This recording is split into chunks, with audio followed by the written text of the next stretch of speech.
혹시 이런 말 들어보셨는지 모르겠습니다. 프로 불참러라는 말이 있습니다. 프로 불참러. 이제 개그맨 조세호라는 분 때문에 이제 생긴 말인데요. 한 프로그램에서 김흥국이 조세호에게 말했습니다. 야, 너 왜 안재욱 결혼식 때 안 왔어? 이렇게 안재욱이 조세호한테 얘기한 겁니다. 그때 조세호가 말합니다. 모르는데 어떻게 가요? 김흥국이 조세호한테 장난을 친 겁니다. 조세호는 안재욱을 알지도 못하고 그 결혼식에 초청받지도 못했는데 어떻게 내가 그 자리에 가서 축하를 해주냐, 이런 대답을 한 것이죠. 프로 불참러는 경조사에 잘 참석하지 않는 사람을 일컫는 말로도 요새는 쓰입니다. 사람은 누구나 인생의 중요한 자리에 초대받기를 원합니다. 뭐 결혼식, 졸업식, 그 밖에 뭐 여러 특별한 잔치 등 의미 있는 자리에 초대받는 것은 그 사람에게도 기쁨이요, 또 그 잔치의 주인공에게도 너무 큰 기쁨이 되는 일이죠. 그런데 때로는 어떠한 일정이 생겨서 참석하지 못할 때도 있습니다. 그런데 만약 대통령이 우리를 초대한다라고 생각했을 때 우리는 어떻게 반응할까요? 아무리 분주하고 바쁘다 할지라도 아마 우리의 모든 일정을 조정하고 그리고 최고의 준비를 해서 그 자리에 참석하게 될 것입니다. 왜냐하면 그 기회는 일생에 한 번 올까 말까한 기회이기 때문입니다. 오늘 우리에게는 그보다 더 놀라운 초대가 있는 줄 믿습니다. 바로 창조주 하나님의 우리를 향한 그 부르심입니다. 하나님이 우리를 오늘도 이 예배의 자리로, 이 천국잔치의 자리로 우리를 불러주신 줄 믿습니다. 수많은 일들, 분주한 일들 많지만 주님의 그 부르심 앞에 프로 불참러가 되는 것이 아니라 그 부르심 앞에 늘 기쁨으로 나아가서 하나님이 예비하신 그 잔치를 풍족히 누리는 우리의 신앙생활 되길 간절히 소망합니다. 오늘 본문 말씀은 예수님께서 말씀하신 혼인잔치의 비유입니다. 오늘 2절은 이렇게 말합니다. 천국은 마치 자기 아들을 위하여 혼인잔치를 베푼 어떤 임금과 같으니. 아멘. 예수님은 하나님 나라가 마치 임금이 아들을 위해 베푼 혼인잔치와 같다라고 말합니다. 그 시대 임금은 절대 권력을 지닌 사람이죠. 임금은 나라를 소유한 사람이고 원하면 무엇이든지 할 수 있는 절대 권력을 가지고 있는 사람입니다. 그 임금이 자신의 사랑하는 아들을 위해서 혼인잔치를 베풉니다. 그 혼인잔치는 보나마나 가장 최고급으로 가장 풍성하게 준비되었을 것입니다. 그렇게 임금이 자신의 아들을 위한 혼인잔치를 준비하고 사람들을 초청합니다. 그런데 오늘도 이 이야기 속에서, 비유의 이야기지만 이 이야기 속에 많은 사람들, 이 임금의 초대를 받은 사람들이 이 임금의 초대에 응하지 않고 거절합니다. 오늘 이 비유의 이야기를 통해서 세 가지로 함께 은혜 나누고자 합니다. 먼저 첫 번째는 하나님 나라의 초청은 은혜의 초청이라는 사실입니다. 오늘 비유 속에서 임금은 하나님이시고 아들은 예수 그리스도를 의미합니다. 하나님께서 예수 그리스도의 혼인잔치를 준비하셨습니다. 그리고 많은 사람을 그 잔치로 부르시고 계십니다. 그때 당시 이스라엘의 혼인잔치는 우리나라처럼 단 몇 시간 만에 끝나는 잔치가 아닙니다. 보통 7일간, 일주일간 이 혼인잔치가 진행된다고 합니다. 그리고 이 잔치를 준비하기 위해서는 먼저 첫 번째로 종을 보냅니다. 그래서 와야 될 그 사람이 그때 올 수 있는지를 1차로 물어봅니다. 그래서 참석할 수 있는지 못하는지를 첫 번째 종을 보내서 파악을 합니다. 그리고 시간이 흘러서 그 잔치 때가 되면 다시 종을 그 대상자에게 보내서 잔치에 그 사람을 모셔오도록 두 번째 종을 보내는 것입니다. 오늘도 보면 두 번 종을 보냅니다. 3절에 보면 잔치가 임하기 이전에, 오래전에 미리 종들을 보내 혼인잔치를 초대합니다. 그리고 4절에 임금은 다시 다른 종을 보내어서 그들을 초청합니다. 이렇게 말합니다. 내가 오찬을 준비하되 나의 소와 살진 짐승을 잡고 모든 것을 갖추었으니 혼인잔치에 오소서 말합니다. 이제 모든 잔치가 준비되었으니, 당일이 되었으니 이제 와서 즐기기만 하면 됩니다. 지금부터 시작되는 이 일주일간의 잔치 와서 즐기십시오라고 초청하는 것입니다. 임금이 베푼 이 혼인 잔치, 이것은 곧 하나님께서 베푸신 그 하나님 나라 잔치를 의미합니다. 하나님이 그렇게 우리를 초대하신다라는 사실입니다. 오늘 임금이 종을 보내어서 초청한 그 사람들을 오늘 성경은 청한 사람들이라고 설명하고 묘사합니다. 오늘 3절에 보면 그 청한 사람들을 잔치에 오라 하였더니라고 말합니다. 또 4절에 보면 다시 다른 종들을 보내며 이르되 청한 사람들에게 이르기를이라고 말합니다. 청한 사람들을 초청한다라고 말합니다. 청한다라는 말은 헬라어로는 칼레오라고 번역되어 있는 이 헬라어인데, 부르다, 초대하다, 부름받은 사람, 초청받은 사람이라는 의미를 갖고 있습니다. 천지를 만드신 하나님, 그 하나님께서 지금 잔치를 준비하고 그들을 청하여서 부르고 초대하고 계신다라는 것입니다. 바로 하나님 나라의 잔치를 의미합니다. 그런데 이 부르심에는 아무런 조건이 없습니다. 그냥 부름을 받은 그 사람은 올 수 있는 권리가 있는 것입니다. 이 청함은 모든 사람에게 조건 없이 베푸시는 하나님의 은혜의 부르심이라는 것을 오늘도 이 비유 말씀을 통해 우리는 볼 수 있습니다. 지금 임금은 자신의 아들의 잔치를 정말로 풍요롭게 잘 준비해 놓고 사람들을 부릅니다. 그러나 그들은 응답하지 않습니다.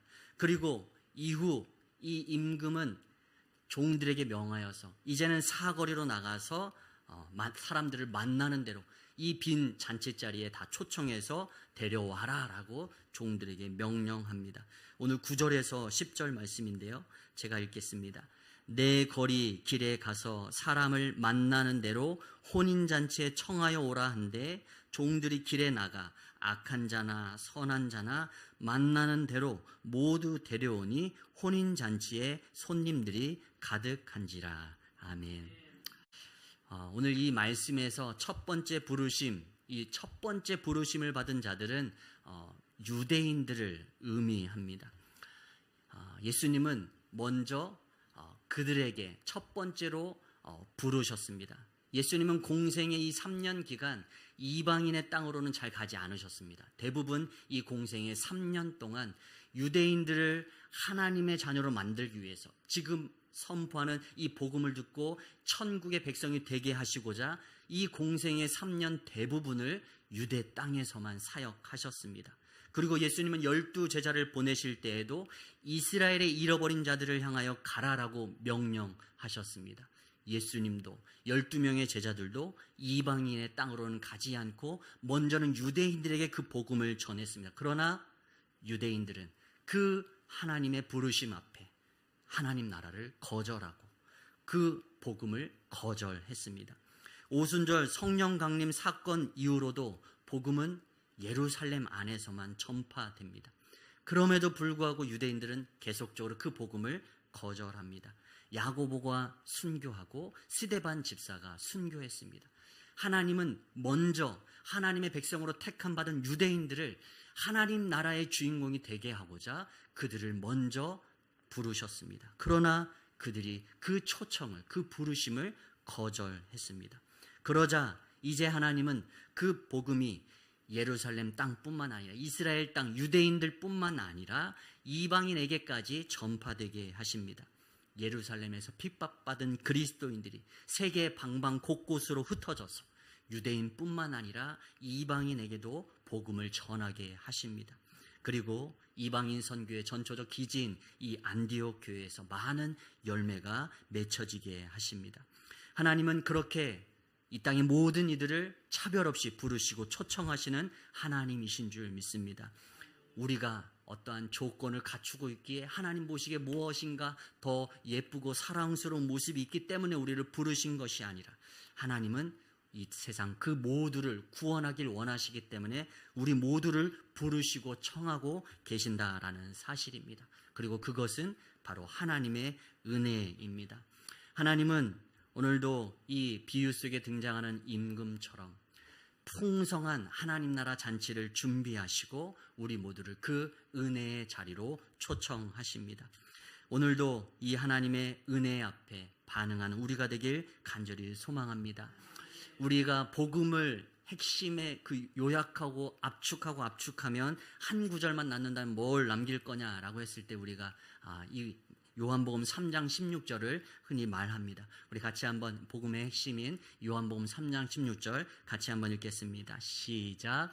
하나님이 세상을 이처럼 사랑하사 독생자를 주셨으니 이는 그를 믿는 자마다 멸망하지 않고 영생을 얻게 하려 하심이라. 아멘. 하나님은 누구든지 예수를 믿는 자마다 영생을 얻게 하시는 분인 줄 믿습니다. 유대인도 이방인도 선한 자도 악한 자도 부자도 가난한 자도 많이 배운 사람도 못 배운 사람도 모두가 다 누구든지 예수 그리스도를 믿는 자마다 영생을 얻게 해 주시는 줄 믿습니다. 누구든지 이 하나님의 부르심과 초청 앞에 응답하여 나오면 그 잔치를 누리게 해 주신다는 사실입니다. 오늘도 우리가 주님 앞에 나와 예배하는 이 자리도 하나님의 그 부르심과 초청 앞에 응답한 이 잔치의 자리인 줄 믿습니다. 예배는 하나님 나라에서 누리게 될 그 잔치의 예고편과 같은 것이라고 믿습니다. 오늘도 우리는 하나님 앞에 부름받은 자들로서 이 예배의 자리에서 그 은혜의 특권을 먼저 누리고 또 온전히 그 풍성한 은혜를 누릴 수 있는 우리가 되길 소망합니다. 먼저 그리고 두 번째, 오늘 비유의 말씀 두 번째는 하나님 나라는 사모하는 자의 것이다 라고 말씀해 주십니다. 그러나 임금이 이 많은 사람들을 부르고 초청하여 한 번, 두 번 정도를 보냈지만 초청받은 사람들의 반응은 충격적입니다. 오늘 5절과 6절 말씀입니다. 우리 같이 한번 5절과 6절 말씀 함께 읽습니다. 그들이 돌아보지도 않고 한 사람은 자기 밭으로 한 사람은 자기 사업하러 가고 그 남은 자들은 종들을 잡아 모욕하고 죽이니. 아멘. 임금이 보낸 종들이 임금이 보낸 그 초청 메시지를 전하는 대로 돌아보지도 않는다라는 것이다. 고개를 돌려서 돌아보지도 않습니다. 무시하고 그것을 가볍게 여겼다라는 것입니다. 그리고 각자 자신의 밭으로 가고 자기의 사업하러 갑니다. 오늘 이 똑같은 내용을 누가복음 14장에서 말할 때 세 가지로 말합니다. 종이 그 주인의 청을 받아서 지금 손님을 모셔가려고 왔는데 나는 밭을 사서 가봐야 되니 못 참석하겠다. 나는 소를 사서 소를 시험해 봐야 되니 못 가겠다. 나는 장가 들어서 못 가겠다. 이와 같은 대답을 하면서 잔치에 참여하지 못한다고 답하는 장면이 등장합니다. 이처럼 임금의 초청보다 부름받은 자들이 자신의 일을 더 소중히 여기는 모습으로 그 초청을 거부합니다. 자기의 밭과 자기의 사업을 더 중요하게 여기는 것입니다. 무엇이 더 우선순위에 있는가? 하나님 나라보다, 하나님 나라의 그 잔치보다 이 세상에 있는 나의 지금 눈앞에 있는 나의 삶이 우선이었다라는 것입니다. 초청의 메시지가 들려오는데도 뒤돌아보지도 않고 오로지 각자 자신의 해야 할 일을 향해 분주히 갔다라는 것입니다. 또 오늘 말씀 이어서 보면 심지어 어떤 사람은 임금이 보낸 종들을 잡아서 모욕하고 죽이기까지 했다라고 기록하고 있습니다. 이것은 유대인들이 그 구약의 선지자들과 신약의 사도들 또 예수 그리스도까지 그 하나님이 보내신 그 초청 메시지를 가지고 온 그들을 거절하고 또 죽이는 그런 그들의 악한 모습을 비유해서 이렇게 이 비유 속에서 말씀하고 있는 것입니다.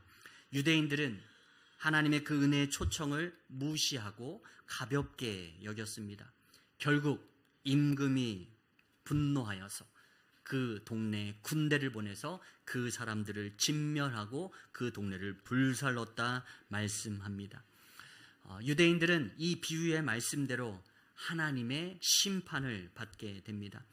우리가 잘 아는 대로 예수님은 유대인의 몸으로 다윗의 혈통으로 이 땅 가운데 오셨습니다. 그들을 구원하기 위해 오셨습니다. 그러나 유대인들은 예수님을 하나님의 아들로 인정하지 않고 그리스도로 메시아로 인정하지 않고 십자가에 못 박아 죽였습니다.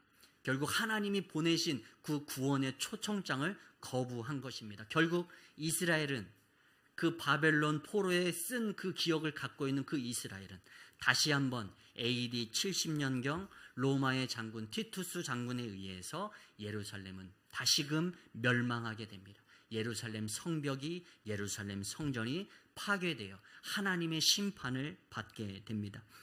오늘도 누구든지 예수님을 믿으면 하나님 나라에 들어갈 수 있습니다. 그러나 그 나라를 사모하지 않고 이 세상을 사모하고 예수님을 후순위로, 뒤로, 내 삶의 뒷전으로 미룬다면 우리는 그 나라의 주인공이 될 수 없다는 사실을 늘 기억해야 할 것입니다.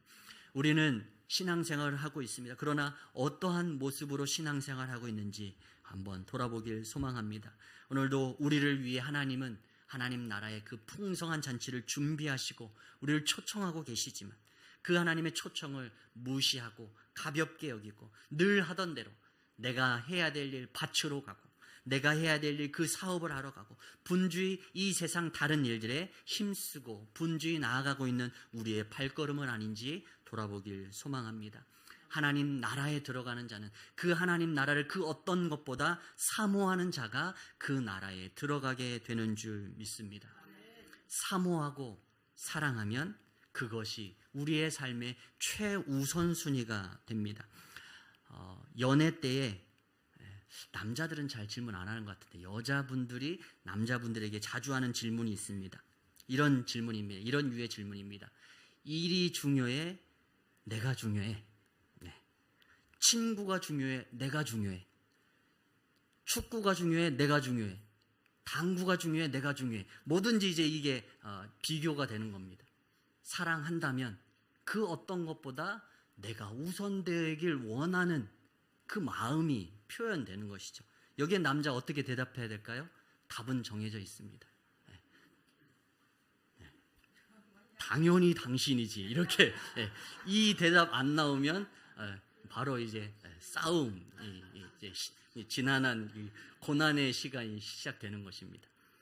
사랑한다는 것, 사모한다는 것, 그건 다른 어떤 것보다 그것을 최우선순위에 두겠다라는 그것을 기쁜 마음으로 할 수 있는 것이 바로 진정한 사랑이요 또 사모하는 마음인 줄 믿습니다.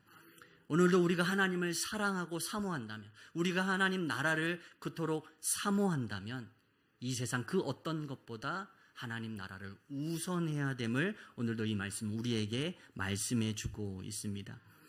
오늘 임금은 자신의 초청을 거절한 자들은 그 잔치에 합당하지 않다라고 표현합니다. 오늘 8절에 보면 혼인잔치는 준비되었으나 청한 사람들은 합당하지 아니하니라고 말합니다.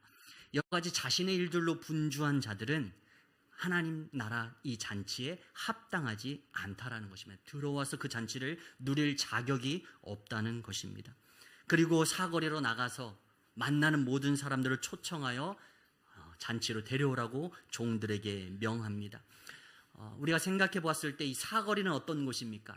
사람들이 많이 오고 가는 길입니다. 많은 사람들이 지나다니는 길이 사거리입니다. 그곳을 지나가는 사람들 한 사람도 한가한 사람 없을 것입니다. 다들 저마다의 일들을 목표를 또 목적지를 가지고 지나다니는 길입니다. 그런데 그 사거리에 가서 혼인잔치에 올 사람들을 초청하여 오라고 말한 것입니다. 그곳에서 임금의 종이 지나가는 사람들을 불러서 혼인잔치에, 임금의 그 아들의 혼인잔치에 초청합니다. 그런데 그들은 임금의 그 혼인잔치에 초청을 받고 참여합니다. 분주히 어디론가 가는 사람들이었을 텐데 그들을 위해서 값없이 베풀어 주신 그 혼인잔치 자리에 그 초청을 받고 그들은 그것을 우선순위에 두고 가던 길 그 발걸음을 돌이켜서 혼인잔치에 참석하는 것입니다. 누구나 초청받지만 아무나 그 잔치에 참여할 수 있는 것은 아닙니다. 하나님의 초청에 반응하여 이 세상의 그 어떤 것보다 그 잔치를 우선하는 사람만이 그 잔치에 참여할 수 있다는 사실입니다. 오늘도 우리의 우선순위가 하나님 나라에 있기를 간절히 소망합니다. 오늘의 우리는 수많은 일들로 바쁩니다. 지나가는 사람 붙들고 안 바쁘는 사람 있냐고 물어보면 다 하나같이 바쁘다고 이야기할 것입니다. 밭일로 바쁘고 사업으로 바쁘고 등산으로 바쁘고 모임으로 바쁩니다. 무슨 일들이 많은지 너무도 바쁘게 살아갑니다. 그런데 이 세상의 일로 바쁜 사람에게는 저 하나님의 나라 잔치가 보이지 않습니다. 안중에도 없습니다. 아무리 화려하고 풍성한 잔치가 준비되어 있다 할지라도 그것을 우선하는 사람만이 누릴 수 있는 잔치라는 사실입니다.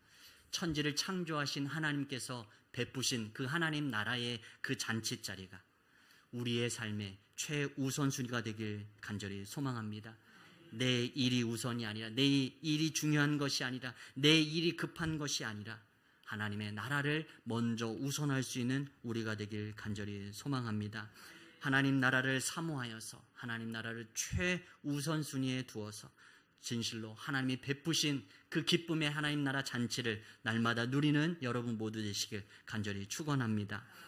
그리고 마지막 세 번째, 하나님 나라는 예복 입은 자의 것입니다. 임금은 사거리에서 모셔온 손님들이 잔치자리에 앉아있는 것을 둘러보려고 잔치자리에 뒤늦게 왔습니다. 그런데 쭉 둘러보는데 거기서 예복을 입지 않은 한 사람을 보게 됩니다. 그를 향해서 임금이 말합니다. 친구여, 어찌하여 예복을 입지 않고 여기 들어왔느냐? 이 임금의 말을 듣고 그 사람은 아무 말도 하지 못합니다. 임금은 그를 손발을 묶어서 바깥 어두운 데 던지라고 종들에게 명합니다. 그리고 그는 슬피 울며 그곳에서 이를 갈게 됩니다. 잔치자리에서 쫓겨나서 슬피 울며 이를 가는 신세가 됩니다. 사거리 거기에서 부름받은 모든 사람들이 임금의 갑작스러운 초청을 받고 혼인잔치에 모두가 참여한 사람들입니다. 그들 모두가 다 마찬가지 상황입니다. 언제 예복을 준비하고 그 잔치에 갈 정신이 있겠습니까? 오늘 말씀에 보면 그들 모두가 다 사거리에서 부름받은 자들인데 한 사람만 예복을 입지 않았습니다. 아마도 혼인잔치의 주인인 이 임금께서 초청한 자들 모두에게 이 예복을 선물해 준 것 같습니다. 급한 부르심 가운데 나온 자들에게 선물로 예복을 선물로 주었고 그들 모두가 다 대부분이 다 그 잔치에 걸맞는 옷 예복으로 갈아입고 그 잔치에서 그 잔치를 누리고 있는데 단 한 사람만 예복을 갈아입지 않고 잔치 자리에 앉아 있는 것입니다. 자리에 맞는 옷이 있고 역할에 맞는 옷이 있는데 그 한 사람만 이 임금의 아들의 이 혼인잔치에 걸맞지 않은 예복으로 앉아 있는 것입니다. 군인은 군복을 입어야 하고 의사는 의사 가운을 입어야 하듯 또 혼인잔치에 걸맞는 그 예복을 입어야 하는데 그가 자신의 옷 그대로 그냥 입고 앉아 있는 것입니다. 오늘도 우리가 하나님 앞에 부름받고 또 그 부르심 앞에 하나님 나라를 사모하며 나아갈지라도 그 예복이 준비되지 않으면 또 거기에서 다시 한번 그 잔치자리에서 쫓겨나게 된다라는 사실입니다. 오늘도 이 잔치자리에서 준비하고 입어야 될 그 예복은 무엇을 의미하느냐? 그것은 바로 예수 그리스도를 믿는 믿음으로 우리에게 입혀주신 의의 옷을 의미합니다. 예수 그리스도를 믿는 자들에게 하나님이 입혀주시는 의의 옷입니다. 이것을 칭의라고 합니다. 우리가 내 행위로 의롭다 함을 얻어서 하나님 나라에 들어가는 것이 아니라 왕이고 임금이고 하나님이신 그분이 우리에게 선물로 내려준 그 하얀 예복, 예수 그리스도를 믿는 믿음으로 말미암는 그 하얀 세마포 옷을 입은 자만이 하나님 나라에 들어가 그 잔치를 누릴 자격이 있다는 사실입니다. 갈라디아서 2장 16절은 그렇게 말합니다. 사람이 의롭게 되는 것은 율법의 행위로 말미암음이 아니요 오직 예수 그리스도를 믿음으로 말미암는 줄 알므로 우리도 그리스도 예수를 믿나니 이는 우리가 율법의 행위로서가 아니요 그리스도를 믿음으로써 의롭다함을 얻으려 함이라. 율법의 행위로서는 의롭다함을 얻을 육체가 없느니라. 아멘. 율법, 행함과 믿음에 대한 이 이야기를 갈라디아서에서 바울이 이야기하고 있는 것입니다.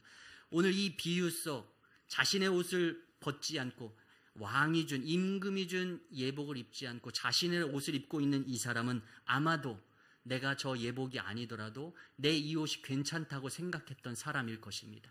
이 정도면 하나님 나라에 들어갈 수 있겠지. 이 정도 성경 지식이 있으면, 이 정도 신앙생활 했으면 내 노력으로도 하나님 나라 들어갈 수 있지 않을까 생각했던 자기중심적이고 교만한 사람이었을 것입니다. 그러나 어김없이 그 사람은 천국에서 쫓겨났습니다. 자신이 준비한 옷 가지고는 하나님 나라에 들어갈 수 없는 것입니다. 하나님이 은혜로 주신 믿음으로 말미암는 그 의롭게 된 옷을 입은 자만이 하나님 나라에 들어가 그 잔치를 누릴 수 있다라는 사실입니다. 오늘도 우리가 하나님 앞에 부름 받았습니다. 그리고 그 나라를 사모하며 살아갑니다. 그러나 내 힘으로는 할 수 없습니다. 내가 아무리 준비하고 노력한다 하여도 의롭다함을 얻을 육체는 이 세상에 단 한 사람도 없기 때문입니다. 그렇기에 날마다 하나님의 은혜를 사모하며 예수 그리스도를 믿는 믿음 가운데 주님이 주시는 그 의의 옷을 입어야 할 줄 믿습니다.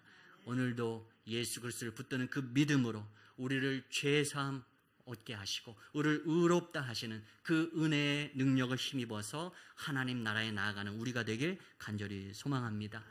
그리고 오늘 말씀의 최종 교훈은 14절 말씀입니다. 우리 14절 말씀 함께 읽겠습니다. 청함을 받은 자는 많되 택함을 입은 자는 적으니라. 아멘. 오늘 비유의 말씀에 보면 잔치에 청함받은 사람은 많았습니다. 앞에서 한 번, 두 번 부름받은 그 사람들 하나도 다 잔치에 들어오지 못했습니다. 그들 모두가 다 하나님 나라에 이 잔치에 관심이 없었습니다. 자, 밭으로 또 자기 사업하러 다 떠나버렸습니다. 그들은 이 하나님 나라에 들어오지 못했습니다.